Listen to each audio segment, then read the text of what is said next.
आज का हमारा टॉपिक है अकाउंटिंग प्रिंसिपल्स, लेखांकन के सिद्धांत। तो आज हम पढ़ेंगे लेखांकन के सिद्धांतों के बारे में। जैसा कि हमने लास्ट लेक्चर में बताया था, जो लेखांकन है वो एक विज्ञान भी है, क्योंकि जो विज्ञान है उसके अपने कुछ सिद्धांत होते हैं।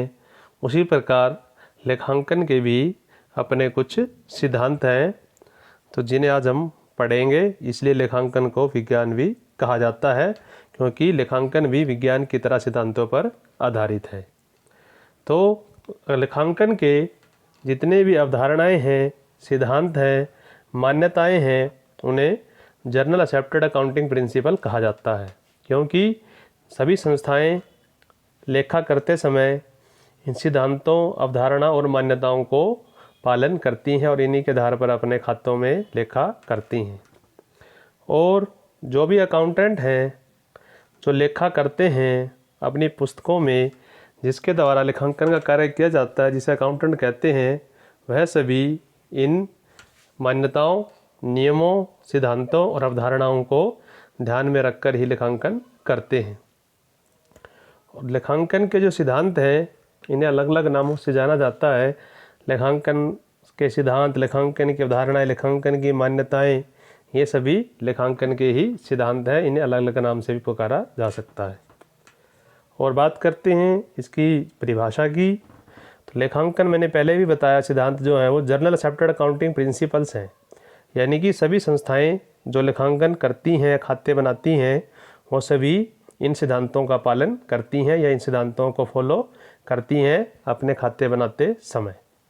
तो जो लेखांकन के सिद्धांत हैं, ये इन्हीं के आधार पर जो प्रत्येक संस्थाओं के द्वारा जो खाते हैं उनमें लेखा किया जाता है, ताकि उन खातों में स्थिरता पाई जा सके। यानी कि जितने भी संस्थान हैं सभी एक रूप हो लेखांकन में। ऐसा ना हो कि एक के लेखांकन का नियम अलग हो, दूसरे के लेखांकन का नियम अलग हो। तो ये जो सिद्धांत हैं सभी संस्थाओं की लेखांकन पद्धति में एक रूपता प्रदान करते हैं, ताकि इनका जो बाद में कभी कंपैरिजन करना चाहें तो आप तुलना कर सकते हैं। तो ये है लेखांकन के सिद्धांत। अब बात करते हैं इसकी फीचर्स, विशेषताएं क्या हैं। तो पहली विशेषता है, लेखांकन के जो सिद्धांत हैं ये मैन मेड है, यानी कि इंसानों के द्वारा ही बनाए गए हैं। दूसरी परिभाषा है इसकी, जो लेखांकन के सिद्धांत हैं वो फ्लेक्सिबल है, यानी कि परिवर्तनशील है। आवश्यकता अनुसार, ज़रूरत के अनुसार यह बदलते रहते हैं, समय समय पर यह फिक्स्ड नहीं है। जैसे ही कि संस्था को आवश्यकता अनुसार, समय अनुसार ज़रूरत पड़ती है तो इन सिद्धांतों में परिवर्तन होता रहता है। तीसरा है, लेखांकन के जो सिद्धांत हैं वो जर्नली एक्सेप्टेड, हमने पीछे भी पढ़ा था, जर्नली एक्सेप्टेड अकाउंटिंग प्रिंसिपल, यानी कि सभी संस्थाओं के द्वारा लेखांकन करते समय इन सिद्धांतों का पालन किया जाता है या उनका अनुसरण किया जाता है। तो ये हो गई इसकी विशेषताएं, यानी कि मैन मेड, इंसानों द्वारा बनाए जाते हैं सिद्धांत। दूसरा, फ्लेक्सिबल है, समय समय पर ज़रूरत के हिसाब से ये बदलते रहते हैं और सभी संस्थाओं के द्वारा इनका अनुसरण किया जाता है। अब बात करते हैं सिद्धांतों की, अकाउंटिंग प्रिंसिपल्स की। कौन कौन से सिद्धांत हैं और कौन सा सिद्धांत क्या हमें बताता है और क्या हमें उससे जानकारी मिलती है। तो पहला सिद्धांत है बिजनेस एंटिटी कंसेप्ट, यानी कि व्यवसाय का अपना पृथक अस्तित्व। तो यह सिद्धांत कहता है, यह अवधारणा कहती है कि जो भी व्यवसाय है वह मालिक से अलग होता है। यानी कि लेखांकन जब हम करते हैं, खातों में लेखा करते हैं, तो व्यवसाय को अलग माना जाता है और मालिकों को अलग। तो व्यवसाय में लेखा करते समय जो भी लेखा करना है वह हमें व्यवसाय के पॉइंट ऑफ व्यू से करना है, मालिक के पॉइंट ऑफ व्यू से नहीं। जब हम ये देखेंगे कि व्यवसाय में पैसा आ रहा है या जा रहा है, ना कि हम ये देखते हैं कि मालिक के पास पैसा आ रहा है या जा रहा है, तो जो भी लेखा किया जाता है पुस्तकों में वह व्यवसाय के पॉइंट ऑफ व्यू से किया जाता है। तो व्यवसाय को ध्यान में रखकर किया जाता है। क्यों? क्योंकि व्यवसाय का अपना पृथक अस्तित्व होता है, मालिक से व्यवसाय को अलग समझा जाता है। इसीलिए इसी सिद्धांत के अनुसार, इसी अवधारणा के अनुसार, यदि मालिक व्यवसाय में पैसा लगाता है तो जो व्यवसाय है उस मालिक को पूंजी पर ब्याज देता है। यानी कि व्यवसाय और मालिक दोनों को अलग अलग रखा गया है। और यदि मालिक व्यवसाय में से पैसा निकालता है अपने निजी कार्यों के लिए, जिसे आहरण कहते हैं, तो उस पूंजी पर मालिक को व्यवसाय को ब्याज भी देना पड़ता है। तो इसी कारण से ये कहा जाता है, सिद्धांत के अनुसार व्यवसाय का अपना पृथक अस्तित्व है, वह मालिकों से अपना अलग अस्तित्व या अपनी पहचान रखता है। तो दूसरा है हमारा मनी मेजरमेंट कंसेप्ट। तो साधारण शब्दों में कहें तो व्यवसाय के अंदर केवल उन्हीं लेन देनों का लेखा किया जाता है जिसे मुद्रा में मापा जा सकता है। जिन लेन देनों को मुद्रा में नहीं मापा जा सकता, उन लेन देनों का लेखा व्यवसाय की पुस्तकों में नहीं किया जाएगा। तो एग्जाम्पल के तौर पर अगर कोई कर्मचारी स्ट्राइक कर देते हैं तो इसका लेखा जो है पुस्तकों में नहीं होगा। कोई एक्शन लिया जाता है प्रबंधकों के द्वारा, उसका भी लेखा पुस्तकों में नहीं होगा। और इस सिद्धांत के अनुसार पुस्तकों में केवल मनी मेजरमेंट यानी कि जिसको मुद्रा में माप सकते हैं उसी का लेखा होगा। जो क्वालिटेटिव एस्पेक्ट हैं यानी कि जो क्वालिटेटिव हमारे जो फैक्टर होते हैं उसको हम इग्नोर कर देते हैं। और जैसे कर्मचारी हमारी कोई ईमानदार नहीं है, उसकी वजह से दिक्कत आती है, तो इन चीज़ों की जो लेखे हैं पुस्तकों में नहीं किए जाते। तो यह सिद्धांत ये कहता है केवल उन्हीं का लेखा पुस्तकों में करना है जिसको मुद्रा में मापा जा सके या जिसका कोई मनी के रूप में मूल्य हो। तो उसके बाद है हमारा नेक्स्ट कंसेप्ट हमारा गोइंग कंसर्न कंसेप्ट। तो गोइंग कंसर्न कंसेप्ट क्या कहता है? तो गोइंग कंसर्न कंसेप्ट यह कहता है कि जब भी कोई व्यवसाय शुरू करता है तो यह मानकर चलता है उसका व्यवसाय सालों साल चलता रहेगा। क्योंकि कोई भी व्यवसायी यह सोचकर अपना व्यवसाय शुरू नहीं करता कि वह 1, 2, 3 साल तक उसको बंद कर देगा। तो इस सिद्धांत के अनुसार यह माना जाता है कि प्रत्येक व्यवसायी यह मानकर ही व्यवसाय शुरू करता है कि उसका व्यवसाय सालों साल चलता रहेगा और वह निकट भविष्य में उसके बंद होने की कोई संभावना नहीं है। और उसके बाद इसकी रेलिवेंस क्या है इस गोइंग कंसर्न कंसेप्ट की? इस सिद्धांत के ही अनुसार जो कैपिटल एक्सपेंडिचर और रिवेन्यू एक्सपेंडिचर है उनको अलग अलग माना गया है। यानी कि जो पैसा मालिक लगाता है या मालिक निकालता है, उनको जो रिवेन्यू है या कैपिटल है, मान लीजिए कोई एक मशीनरी खरीदी मालिक ने, और वो वैसे हम उसको एक्सपेंडिचर के रूप में ना दिखा के रिवेन्यू कैपिटल में दिखाते हैं, क्योंकि ये माना जाता है कि जो वो मशीनरी है आने वाले 10, 15, 20 सालों तक व्यवसाय में चलेगी, जिस कारण से उसे कैपिटल एक्सपेंडिचर माना जाता है, रिवेन्यू एक्सपेंडिचर नहीं माना जाता इस सिद्धांत के अनुसार। और असेट्स है, लायबिलिटी है, शॉर्ट टर्म है, लॉन्ग टर्म है, इन सबको अलग अलग रखा जाता है, क्योंकि यह माना गया है कि जो व्यवसाय है उसका जो अस्तित्व है वो लंबे समय तक बना रहेगा। इसलिए जो कैपिटल एक्सपेंडिचर, रिवेन्यू एक्सपेंडिचर है, इनको अलग अलग रखा जाता है। असेट्स है, लायबिलिटी, इनको शॉर्ट टर्म, लॉन्ग टर्म सभी को अलग अलग रखा जाता है।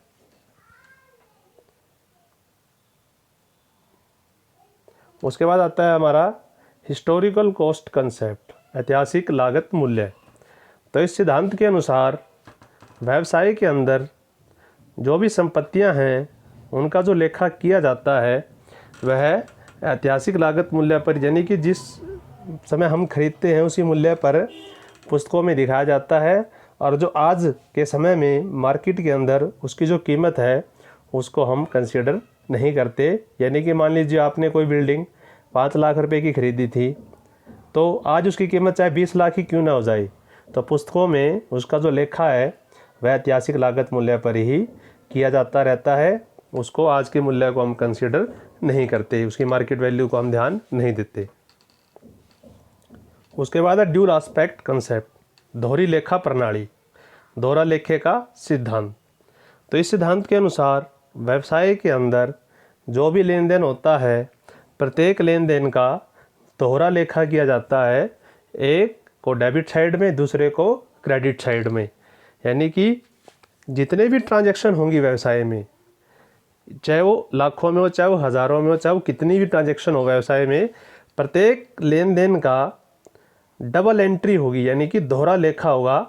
एक को डेबिट साइड में, एक को क्रेडिट साइड में लिखा जाता है। यही हमारी दोहरी लेखा प्रणाली है कि प्रत्येक लेन देन के दो लेखे होंगे, एक डेबिट साइड में और एक क्रेडिट साइड में। उसके बाद आता है एक्रूल बेसिस। तो हमारे जो व्यवसाय के अंदर लेखे बनाए जाते हैं, यह सभी लेखे उपार्जन आधार पर ही बनाए जाते हैं। यानी कि व्यवसाय दो तरह से खाते बनते हैं, कैश बेसिस और एक्रूल बेसिस। तो हम जो बिजनेस में फॉलो होते हैं ज़्यादातर जो हमारे नियम है, वो एक्रूल बेसिस पर हमारे खाते बनते हैं। एक्रूल बेसिस से हमारा ये अभिप्राय है कि यहाँ पर उधार भी लेन देन होता है, यानी कि आउटस्टैंडिंग और प्रीपेड भी होता है। जब आप किसी को माल बेचा, उसने आधे पैसे दे दिए, आधे उसने उधार कर ली, तो वो इस सिद्धांत के अनुसार, इस प्रिंसिपल के अनुसार होता है। क्योंकि जो खाते बनाए जाते हैं व्यवसाय में वो एक्रूल बेसिस पर बनते हैं। तो यहाँ पर इनकम को इनकम मान लिया जाता है, चाहे वो प्राप्त हुई हो चाहे ना हुई हो। खर्चे को खर्चा मान लिया जाता है, चाहे उसका भुगतान किया हो चाहे ना किया हो। क्योंकि एक्रूल बेसिस है, यहाँ पर उधार और नगद दोनों प्रकार के लेन देन किए जाते हैं। उसके बाद आता है हमारा मैचिंग प्रिंसिपल। यानी कि इस सिद्धांत के अनुसार एक वित्तीय वर्ष के अंदर जो भी लेन देन होते हैं, तो जो आय है और जो खर्चे हैं उनका मिलान किया जाता है एक वर्ष के दौरान। और फिर यह पता लगाया जाता है कि वित्तीय वर्ष के अंत में व्यवसाय को खर्चों की तुलना में, या आय और खर्चों की तुलना जब होती है, तो व्यवसाय को लाभ हुआ है या हानि हुई है। यानी कि आय और व्यय का तुलना करना। इतनी आय हुई, यानी income over expenditure is called profit, expenditure over income is called loss. यानी खर्चे कम है और इनकम ज़्यादा है तो लाभ हुआ है, और खर्चे ज़्यादा है इनकम कम है तो व्यवसाय को हानि हुई। यानी कि इनका आपने मैचिंग करनी है, दोनों की तुलना करनी है वित्तीय वर्ष के अंत में भी व्यवसाय की परिस्थिति क्या है, लाभ है या हानि। उसके बाद आता है प्रिंसिपल ऑफ कंसिस्टेंसी, यानी कि स्थिरता का सिद्धांत।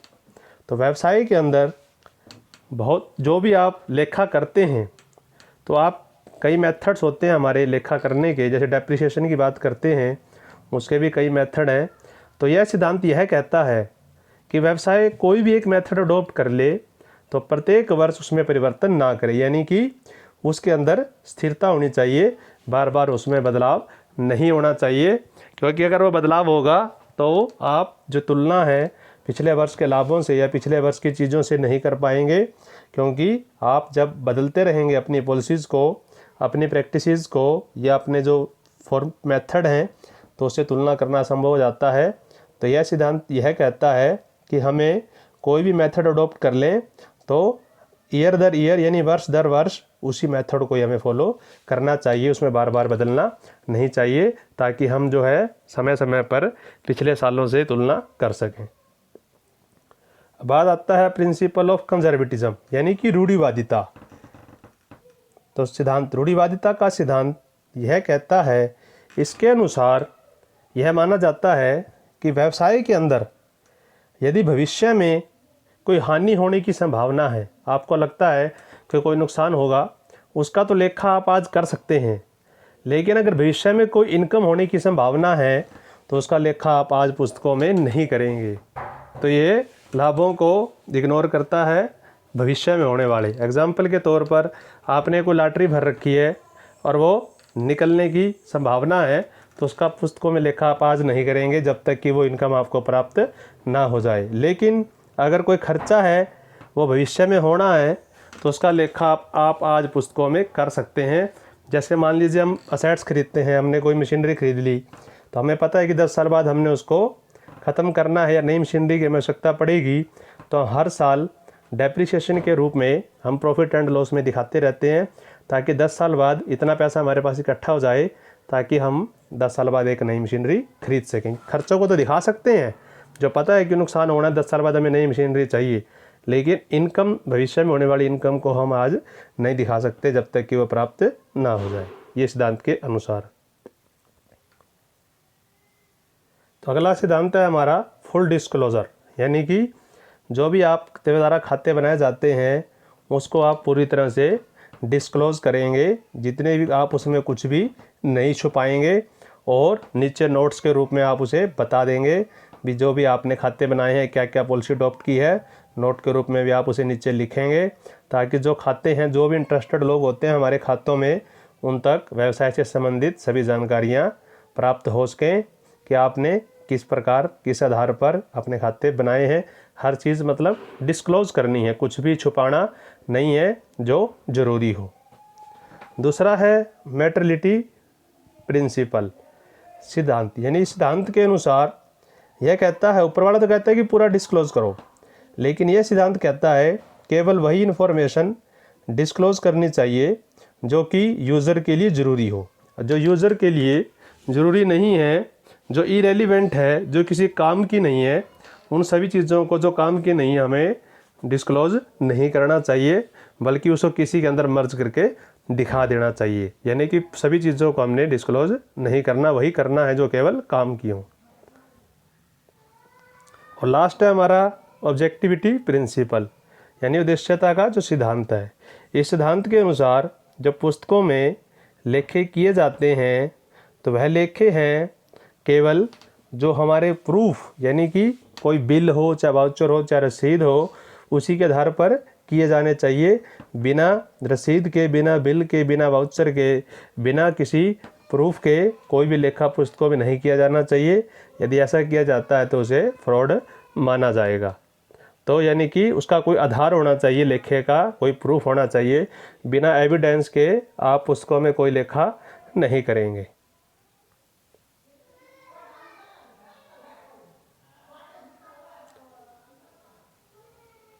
तो अब बात करते हैं, तो हमने अभी बताया था जो लेखे हमारे वो एक्रूल बेसिस पर होते हैं, उपार्जन आधार पर। तो कैश बेसिस और एक्रूल बेसिस में क्या अंतर है? तो कैश बेसिस में जो भी लेन देन है वो सारे नगद में होते हैं, और एक्रूल बेसिस में नगद और उधार दोनों ही लेखे किए जाते हैं। तो पहले बात करते हैं इसके मीनिंग की। तो इसके अंतर्गत इनकम को, यानी आय को आय तभी माना जाता है जब वह प्राप्त हो जाती है, और खर्चों को खर्चे तभी माना जाता है जब उनका भुगतान कर दिया जाता है। लेकिन उपार्जन आधार में, जिसके आधार पर खाते बनाए जाते हैं सभी संस्थाओं के, जो फॉलो होता है नियम, तो उसके अंतर्गत इसका अर्थ है कि खर्चों को खर्चा तभी मान लिया जाता है जब वह हो जाते हैं, चाहे उसका भुगतान किया हो चाहे ना किया हो। उस तरह से इनकम को इनकम तभी मान लिया जाता है चाहे वो प्राप्त हुई हो चाहे ना हुई हो। एग्जाम्पल के तौर पर आप किसी की नौकरी करते हैं, 2 महीने हो गए आपको तनख्वाह नहीं मिली, लेकिन आपने इनकम कमा तो ली लेकिन अब तक मिली नहीं, लेकिन एक्रूल बेसिस में उसको इनकम मान लिया जाएगा चाहे वो प्राप्त हो चाहे ना हो। चाहे उसी तरह से खर्चा है, चाहे भुगतान किया हो चाहे ना किया हो, खर्चा होते ही उसको खर्चा मान लिया जाता है। लेकिन कैश बेसिस में जब तक प्राप्त ना हो या भुगतान ना किया जाए तो उसको खर्चा या आय नहीं माना जाता। उसके बाद है इसकी प्रकृति। तो कैश बेसिस जो है बिल्कुल सिंपल है, जब आएगा तब एंट्री, जब जाएगा तब एंट्री। लेकिन एक्रूल बेसिस में थोड़ा कॉम्प्लेक्सिटी है, तो एक आउटस्टैंडिंग और प्रीपेड होता है, इसमें बाद में फिर एडजस्टमेंट भी करनी पड़ती है उनकी जब वो प्राप्त होते हैं। तो इसी तरह से थोड़ा सा कॉम्प्लेक्स है इसकी तुलना में। अब बात करते हैं मेथड। जो कंपनी एक्ट है उसके अकॉर्डिंग कैश बेसिस जो मेथड है इसको मान्यता प्राप्त नहीं है, यानी कि जो हमारे लेखे हैं कंपनियों के वो कैश बेसिस पर नहीं बनाए जाते। अब जो एक्रूल बेसिस है इसको कंपनी एक्ट के द्वारा मान्यता है, यानी कंपनी जितनी भी हैं सभी खाते बनाती हैं वो एक्रूल बेसिस पर ही बनाती हैं।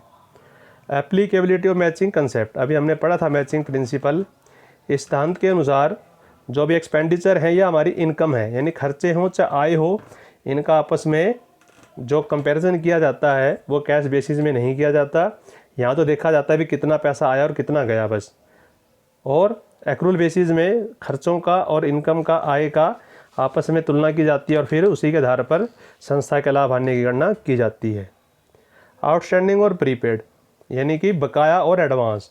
यदि कैश बेसिस पर लेन देन होता है तो स्थिति में कोई एडवांस या बकाया की संभावना ही नहीं है, क्योंकि आप उधार करते ही नहीं हैं तो किसी का बकाया नहीं होगा। लेकिन एक्रूल बेसिस में आउटस्टैंडिंग भी होता है और प्रीपेड भी होता है, यानी कि बकाया भी है और किसी का एडवांस भी आ सकता है। उसके बाद है यूज़र, अगर छोटा बिजनेसमैन है, छोटे मोटे दुकानदार हैं, तो ये कैश बेसिस पर इसको अडॉप्ट कर सकते हैं। यानी स्मॉल बिजनेसमैन ज़्यादातर यूज़ करता है कैश बेसिस को। जो लार्ज बिजनेस है या कंपनी है वो सभी एक्रूअल बेसिस पर ही अपने खाते बनाती हैं। डिग्री ऑफ एक्यूरेसी, यानी कि जो भी खाते कितने सही हैं, तो यहाँ पर उसकी जो संभावना है एक्यूरेसी की वो कम होती है, और यहाँ पर जो एक्यूरेसी है उसकी संभावना ज़्यादा होती है एक्रूअल बेसिस में। और जो भी जितने भी खाते बनाए जाते हैं कंपनियों में, वो सभी एक्रूअल बेसिस पर ही बनाए जाते हैं। और यहीं पर हमारा आज का टॉपिक समाप्त होता है। देखने के लिए आप सभी का धन्यवाद।